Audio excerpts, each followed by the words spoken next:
Mumbai to Bengaluru ಮಹಾ drugs ಬೇಟೆ.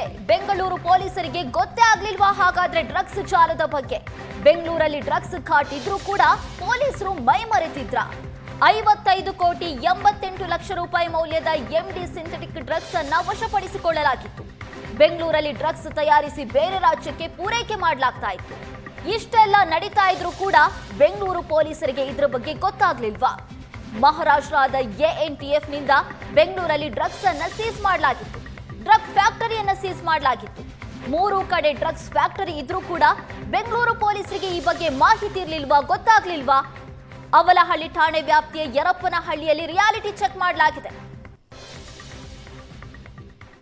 ಮಹಾರಾಷ್ಟ್ರದ ಎಎನ್ಟಿಎಫ್ ನಿಂದ ಬೆಂಗಳೂರಿನಲ್ಲಿ 3 ಕಡೆ ದಾಳಿಯನ್ನ ಮಾಡಿ ಡ್ರಗ್ ಫ್ಯಾಕ್ಟರಿಗಳನ್ನ ಸೀಸ್ ಮಾಡಿರುವಂತದ್ದು. ಮಹಾರಾಷ್ಟ್ರದ ಎಎನ್ಟಿಎಫ್ ಪೊಲೀಸರು ಯರಪ್ಪನಹಳ್ಳಿ ಸಮೀಪದಲ್ಲಿರುವಂತಹ ಒಂದು ಡ್ರಗ್ ಫ್ಯಾಕ್ಟರಿಯನ್ನು ಸೀಸ್ ಮಾಡಿದ್ದಾರೆ. ನಾನೀಗ ಸದ್ಯ ಅದೇ ಒಂದು ಸ್ಥಳದಲ್ಲಿದ್ದೇನೆ. ನೀವು ಇಲ್ಲಿ ಗಮನಿಸ್ತಾ ಇರಬಹುದು, ಈ ಒಂದು ಮನೆ ರೀತಿಯಲ್ಲಿ ಏನ್ ತೋರ್ತಾ ಇದೆ, ಇಲ್ಲಿ ಇವರು ಡ್ರಗ್ಸ್ ಅನ್ನ ಉತ್ಪಾದನೆ ಮಾಡ್ತಾ ಇದ್ರು ಅನ್ನುವಂತಹ ಒಂದು ಮಾಹಿತಿಯನ್ನ ಆಧರಿಸಿ ಮಹಾರಾಷ್ಟ್ರ ಎಎನ್ಟಿಎಫ್ ಪೊಲೀಸರು ಇಲ್ಲಿ ಬಂದು ದಾಳಿಯನ್ನ ಮಾಡ್ತಾರೆ. ದಾಳಿಯನ್ನ ಮಾಡಿ ಇಲ್ಲಿದ್ದಂತಹ ಎಲ್ಲ ಯಂತ್ರೋಪಕರಣಗಳನ್ನ ಕೂಡ ಈಗಾಗಲೇ ಸೀಸ್ ಮಾಡಿರುವಂತದ್ದು. ನೀವು ಇಲ್ಲಿ ಗಮನಿಸ್ತಾ ಇರಬಹುದು, ಆ ಒಂದು ಗೇಟ್ ಅನ್ನ ಕೂಡ ಸೀಸ್ ಮಾಡಿದ್ದಾರೆ. ಒಟ್ಟು 55.88 ಕೋಟಿ ರು ಮೌಲ್ಯದ ಎಂಡಿ ಸಿಂಥೆಟಿಕ್ ಡ್ರಗ್ ಅನ್ನ ಈಗಾಗಲೇ ಸೀಸ್ ಮಾಡಲಾಗಿದೆ.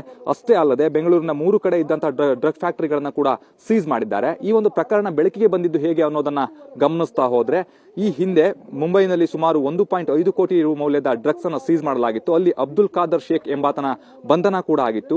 ವಿಚಾರಣೆಯ ನಂತರದಲ್ಲಿ ಬೆಳಗಾವಿಯ ಪ್ರಶಾಂತ್ ಯಲ್ಲಪ್ಪ ಪಾಟೀಲ್ ಅನ್ನುವಂಥವ್ರನ್ನ ಕೂಡ ಬಂಧನ ಮಾಡಿರ್ತಾರೆ. ಆತ ಕೊಟ್ಟಂತಹ ಮಾಹಿತಿಯ ಆಧಾರದ ಮೇಲೆ ಬೆಂಗಳೂರಿನ 3 ಕಡೆ ದಾಳಿಯನ್ನ ಕೂಡ ಮಾಡ್ತಾರೆ. ಅದರಲ್ಲಿ ರಾಜಸ್ಥಾನದ ಸೂರಜ್ ರಮೇಶ್ ಯಾದವ್ ಹಾಗೆ ಮಲ್ಕಾನ ರಾಮ್ಲಾಲ್ ಬಿಷ್ಣೋಯ್ ಅನ್ನುವಂಥವರ ಬಂಧನ ಆಗುತ್ತೆ. ಬಳಿಕ ಆರ್ಜೆ ಇವೆಂಟ್ ಹೆಸರಿನಲ್ಲಿ ಡ್ರಗ್ ಫ್ಯಾಕ್ಟರಿಯನ್ನ ನಡೆಸುತ್ತಿರುವಂತದ್ದು ಕೂಡ ಈಗಾಗಲೇ ಪತ್ತೆಯಾಗಿರುವಂತದ್ದು.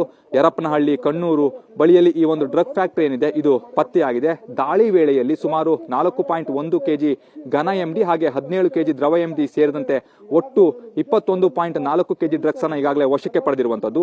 ಜೊತೆಗೆ ಡ್ರಗ್ಸ್ ತಯಾರಿಸುವ ಯಂತ್ರೋಪಕರಣಗಳನ್ನ ಕೂಡ ಸೀಸ್ ಮಾಡಲಾಗಿದೆ. ಹಾಗೆ ರಾಸಾಯನಿಕಗಳನ್ನ ಕೂಡ ವಶಕ್ಕೆ ಪಡೆದಿದ್ದಾರೆ. ಸದ್ಯ ಬಂಧಿತರನ್ನ ಈಗಾಗಲೇ ವಿಚಾರಣೆಯನ್ನ ಕೂಡ ಮಾಡ್ತಾ ಇರುವಂತದ್ದು. 26ರಂದು ಅಂದ್ರೆ ಡಿಸೆಂಬರ್ 26ರಂದು ಇಲ್ಲಿ ಕಾರ್ಯಾಚರಣೆಯನ್ನ ಮಹಾರಾಷ್ಟ್ರ ಎಎನ್ಟಿಎಫ್ ನವರು ನಡೆಸ್ತಾರೆ. ಬೆಂಗಳೂರಿನ 3 ಕಡೆ ಡ್ರಗ್ ಫ್ಯಾಕ್ಟರಿ ನಡೆಸ್ತಾ ಇರೋದ್ರ ಬಗ್ಗೆ ಇಬ್ಬರು ಕಿಂಗ್ ಪಿನ್ಗಳು ನಡೆಸ್ತಾ ಇರ್ತಾರೆ ಅನ್ನುವಂತ ಒಂದು ಮಾಹಿತಿ ಏನಿತ್ತು ಅದು ಕೂಡ ಅವರಿಗೆ ಲಭ್ಯವಾಗಿರುತ್ತೆ. ಅದರಲ್ಲಿ ಮುಖ್ಯವಾಗಿ ಯೋಗಿರಾಜ್ ಕುಮಾರ್ ಹಾಗೆ ನಯನ್ ಪವಾರ್ ಅಂತ ಹೇಳಿ ಇವರಿಬ್ರು ಕಿಂಗ್ ಪಿನ್ಗಳು ಅನ್ನುವಂಥದ್ದು ಕೂಡ ಗೊತ್ತಾಗಿರುವಂತದ್ದು. ಅವರಿಗಾಗಿ ಈಗಾಗಲೇ ಹುಡುಕಾಟವನ್ನ ಕೂಡ ಮಾಡ್ತಾ ಇದ್ದಾರೆ.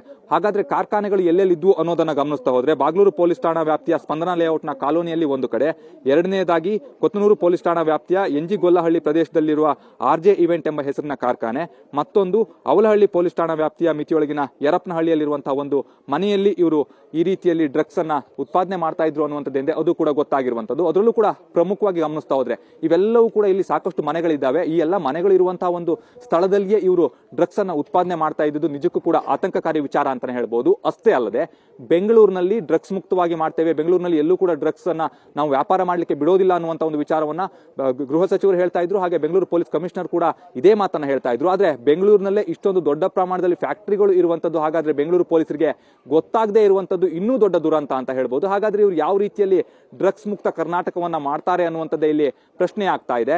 ಮಹಾರಾಷ್ಟ್ರದ ಎಎನ್ಟಿಎಫ್ ನವರು ಬಂದು ಇಲ್ಲಿ ದಾಳಿಯನ್ನ ಮಾಡಿ ಅನಂತರದಲ್ಲಿ ಡ್ರಗ್ಸ್ ಫ್ಯಾಕ್ಟರಿಯನ್ನು ಸೀಸ್ ಮಾಡ್ತಾರೆ. ಹಾಗೆ ಆರೋಪಿಗಳನ್ನ ಅವರು ಬಂಧನವನ್ನ ಮಾಡ್ತಾರೆ. ಆದ್ರೆ ಇಲ್ಲಿನ ಸ್ಥಳೀಯ ಪೊಲೀಸರಿಗೆ ಈ ಬಗ್ಗೆ ಮಾಹಿತಿ ಇಲ್ಲದೆ ಇರುವಂತದ್ದು ನಿಜಕ್ಕೂ ಕೂಡ ಒಂದು ದುರಂತದ ಸಂಗತಿ. ಆ ನಿಟ್ಟಿನಲ್ಲಿ ಬೆಂಗಳೂರು ಪೊಲೀಸರು ಹಾಗಾದ್ರೆ ಇನ್ನೂ ಕೂಡ ಸರಿಯಾದ ರೀತಿಯಲ್ಲಿ ತಮ್ಮ ಏರಿಯಾದ ಬಗ್ಗೆ ನಿಗಾವನ್ನ ವಹಿಸ್ತಾ ಇಲ್ವಾ ಅನ್ನುವಂತ ಒಂದು ಅನುಮಾನ ಕೂಡ ವ್ಯಕ್ತವಾಗ್ತಾ ಇದೆ. ಅಥವಾ ಗೊತ್ತಿದ್ದು ಕೂಡ ಸುಮ್ಮನಿದ್ದಾರಾ ಅನ್ನುವಂತ ಒಂದು ಪ್ರಶ್ನೆ ಕೂಡ ಇಲ್ಲಿ ವ್ಯಕ್ತವಾಗ್ತಾ ಇರುವಂತದ್ದು. ಇನ್ನಾದ್ರೂ ಕೂಡ ಬೆಂಗಳೂರು ಪೊಲೀಸರು ಎಚ್ಚೆತ್ತುಕೊಳ್ಳಿ, ಹೊರ ರಾಜ್ಯದ ಪೊಲೀಸರು ಬಂದು ಸೀಸ್ ಮಾಡುವಂತ ಒಂದು ಪ್ರಮೇಯಕ್ಕೆ ಇವರು ಅವಕಾಶವನ್ನ ಕೊಡದೇ ಇರಲಿ ಅನ್ನುವಂಥದ್ದೇ ಎಲ್ಲರ ಆಶಯ ಕೂಡ ಹೌದು. ಕ್ಯಾಮರಾ ಪರ್ಸನ್ ನವೀನ್ ಜೊತೆ ಪ್ರಜ್ವಲ್ ನಿಟ್ಟೂರ್, ಏಷ್ಯಾನೆಟ್ ಸುವರ್ಣ ನ್ಯೂಸ್, ಬೆಂಗಳೂರು.